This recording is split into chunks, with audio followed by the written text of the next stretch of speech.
ಎಲ್ಲರೂ ಈ ಒಂದು ಚುನಾವಣೆಯಲ್ಲಿ ನಿಷ್ಠೆಯಿಂದ ಕೆಲಸ ಮಾಡಿರ್ತಕ್ಕಂಥ ಜನಪಂಡದ ಈ ಪಕ್ಷ ಉಳಿಸಿ ಬೆಳೆಸಿರ್ತಕ್ಕಂಥ ಎಲ್ಲ ಹಿರಿಯರು ಕಿರಿಯರಿಗೆ ಒಂದು ಕೃತಜ್ಞತೆಯಿಂದ ಸಲ್ಲಿಸಲಿಕ್ಕೆ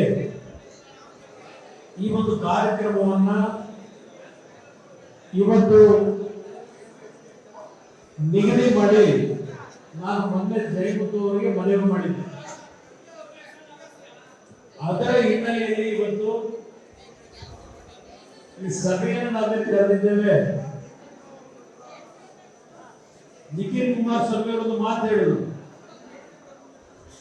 ಇಷ್ಟು ಸಂಖ್ಯೆಯನ್ನು ನಾವು ನಿರೀಕ್ಷೆ ಮಾಡಲಿಲ್ಲ. ಚುನಾವಣೆಯಲ್ಲಿ ಸೋತಂತ ಒಂದು ಸನ್ನಿವೇಶದಲ್ಲಿ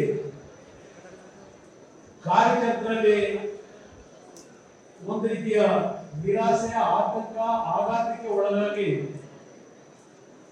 ಇಷ್ಟು ದೊಡ್ಡ ಸಂಖ್ಯೆಯಲ್ಲಿ ಬರ್ಬೋದು ಅಂತಕ್ಕಂಥ ನಿರೀಕ್ಷೆ ಇಲ್ಲ ಅಂತಕ್ಕಂಥ ಅವರ ಮನಸ್ಸಿನ ಭಾವನೆಗಳೇನಿತ್ತು ಅನ್ನೋದನ್ನ ಹೇಳಿದರು.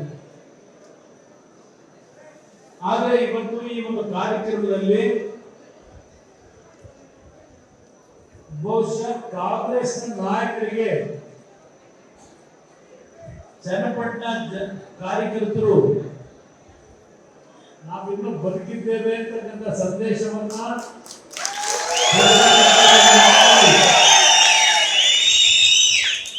ಮನಸ್ಸಿನಲ್ಲಿ ಎಷ್ಟೇ ನೋವು, ಎಷ್ಟೇ ದುಗುಡ ಇದ್ರು ಈ ಕಾರ್ಯಕ್ರಮದಲ್ಲಿ ಭಾಗವಹಿಸಿ ಮುಂದಿನ ದಿನಗಳಲ್ಲಿ ಈ ಒಂದು ಪಕ್ಷವನ್ನ ಉಳಿಸಿ ಬೆಳೆಸ್ತಕ್ಕಂಥದ್ದಕ್ಕೆ ನಾವು ಈಗಲೂ ಸಿದ್ಧರಾಗಿದ್ದೇವೆ ಅಂತಕ್ಕಂಥ ಒಂದು ಸಂದೇಶ ಕೊಟ್ಟಿದ್ದೀವಿ. ನಾನು ಜಯಮುತ್ತು ಅವರು ಮಾತನಾಡಬೇಕಾದ್ರೆ ಸೋಲಿನ ಒಂದು ಜವಾಬ್ದಾರಿಯನ್ನ ನಾನೇ ಇವತ್ತು ಸಂಪೂರ್ಣವಾಗಿ ವಹಿಸಿಕೊಳ್ಳೋದ್ರ ಮುಖಾಂತರ ಅಧ್ಯಕ್ಷ ಸ್ಥಾನಕ್ಕೆ ನಾನು ರಾಜೀನಾಮೆಯನ್ನು ಕೊಡಬೇಕು ಅಂತ ಇದ್ದೇನೆ ಅಂತ ಮಾತಾಡಿದೆ. ಈ ಒಂದು ಸೋಲೇನಿದೆ ಜಯಮುತ್ತು ಅವರಿಂದ ಆಗಲಿ, ನನ್ನ ಕಾರ್ಯಕರ್ತರಿಂದ ಆಗಲಿ ಈ ಸೋಲು ಆಗಲಿ ಕಾರಣ ಅಲ್ಲ. ಈ ಸೋಲಿನ ಪರಾಮರ್ಶೆಯನ್ನು ಮಾಡೋದಾದ್ರೆ ಈ ಒಂದು ಸೋಲಿನ ಜವಾಬ್ದಾರಿಯನ್ನ ವೈಯಕ್ತಿಕವಾಗಿ ನಾನು ಇವತ್ತು ತೆಗೆದುಕೋಬೇಕು ಅನ್ನೋದು ನನ್ನ ಅಭಿಪ್ರಾಯ. ಏನಾದರೂ ಹೆಚ್ಚು ಕಡಿಮೆ ಆಗಿದ್ರೆ ಅದಕ್ಕೆ ಕಾರಣ ನನ್ನ ಕೆಲವು ನಿಧಾನಗತಿಯ ತೀರ್ಮಾನಗಳು ಕಾರಣ ಅನ್ನೋದನ್ನ ಈ ಸಂದರ್ಭದಲ್ಲಿ ಹೇಳ್ತೇನೆ. ನಾನು ಆಕಸ್ಮಿಕವಾಗಿ ಅನಿವಾರ್ಯ ಕಾರಣಗಳಿಂದ ಮಂಡ್ಯ ಲೋಕಸಭೆಗೆ ನಿಲ್ಲಬೇಕಾದಂತ ಪರಿಸ್ಥಿತಿಯಲ್ಲಿ ಬಂತು.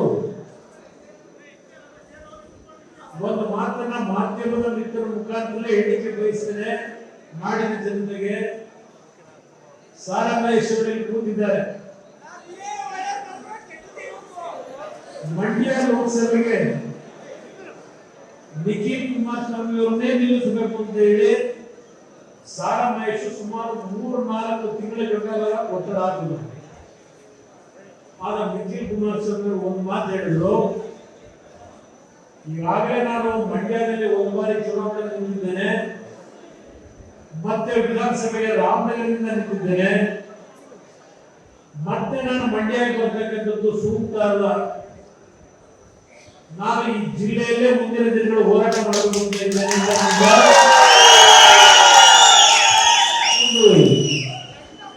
ಕಠಿಣವಾದಂತ ನಿರ್ಧಾರ ಏನು ಮಾಡಿಲ್ಲ. ಆ ಹಿನ್ನೆಲೆಯಲ್ಲಿ ಅನಿವಾರ್ಯವಾಗಿ ನಾನು ಮಂಡ್ಯದಲ್ಲಿ ಚುನಾವಣೆ ನಿಲ್ಲಬೇಕಾಯಿತು. ನಿಖಿಲ್ ಕುಮಾರಸ್ವಾಮಿ ಅವರು ಅಧಿಕಾರಕ್ಕೋಸ್ಕರ ಅಪೇಕ್ಷಿಸಿದ್ರೆ ನಮ್ಮೆಲ್ಲರಿಗಿಂತ ಮುಂಚೆ ಅವರೇ ಮಂಡ್ಯದಲ್ಲಿ ನಿಂತಕ್ಕಂಥ ತೀರ್ಮಾನ ಮಾಡೋರು. ನಿಖಿಲ್ ಕುಮಾರಸ್ವಾಮಿ ಅವರಿಗೆ ಅವತ್ತಿದ್ದಂಥದ್ದು ಈ ರಾಜ್ಯದಲ್ಲಿ ಪಕ್ಷವನ್ನ ಕಟ್ಟಬೇಕು ಅಂತಕ್ಕಂಥದ್ದು ಒಂದು ಭಾಗ. ನಾನು ಪ್ರತಿಯೊಂದು ಚುನಾವಣೆಯಲ್ಲಿ ಒಂದೊಂದು ಕ್ಷೇತ್ರಕ್ಕೆ ಹೋಗುವುದು ಸೂಕ್ತ ಅಲ್ಲ, ಅದು ಸಂದೇಶಗಳು ಬೇರೆ ಹೋಗಬಾರದು ಅಂತಕ್ಕಂಥ ಒಂದು ಕಠಿಣ ಮಾತು ನಿರ್ಧಾರ ಮಾಡಿದ್ದಾರೆ. ಬಹುಶಃ ನಿಖಿಲ್ ಕುಮಾರಸ್ವಾಮಿ ಅವರು ಸಾರಾ ಮಹೇಶ್ವರಿ ರೀತಿಯಲ್ಲಿ ಮಂಡ್ಯ ಲೋಕಸಭೆಗೆ ನಿಂತಿದ್ರೆ ಅಲ್ಲಿಯ ಜನತೆ ತೀರ್ಮಾನ ಮಾಡಿದ್ರು ನಿಖಿಲ್ ಕುಮಾರಸ್ವಾಮಿ ಗೆಲ್ಲಿಸಬೇಕು ಅಂತ ಹೇಳಿ. ಆದ್ರೆ ಇವೆಲ್ಲ ದೇವರ ಇಚ್ಛೆ ಒಂದು ಮಾತು ಹೇಳಿದ್ರೆ ನಾನು ಇವತ್ತು ಚನ್ನಪಟ್ಟಣದ ಇದು ಒಂದು ರೀತಿಯ ದೇವರ ಸಭೆ ನನಗೆ. ಇವತ್ತೇನಾದ್ರೂ ದೇವೇಗೌಡರ ಕುಟುಂಬ ದೇವೇಗೌಡರು ರಾಜಕಾರಣಕ್ಕೆ ಬಂದು 1962, ಇವತ್ತು 2024 ದೇವೇಗೌಡರ ರಾಜಕಾರಣ ಇವತ್ತೇನಾದರೂ ಇನ್ನೂ ಉಳಿದಿದ್ರೆ ಒಂದು ಕಡೆ ಅವರನ್ನು ಬೆಳೆಸಿರ್ತಕ್ಕಂಥ ಅವರ ಅಭಿಮಾನಿಗಳು, ಅವರ ಒಂದು ಸಮೂಹದ ಭಾಗ ಎಲ್ಲರಿಗಿಂತ ಹೆಚ್ಚಾಗಿ ಈ ಕುಟುಂಬಕ್ಕೆ ರಕ್ಷಣೆ ಅಂತಕ್ಕಂಥದ್ದು ಬಂದಿದ್ರೆ ಅದು ದೇವರಿಂದ ಅಂತಕ್ಕಂಥದ್ದನ್ನ ಇವತ್ತು ನಾವು ತಿಳ್ಕೊತೀವಿ.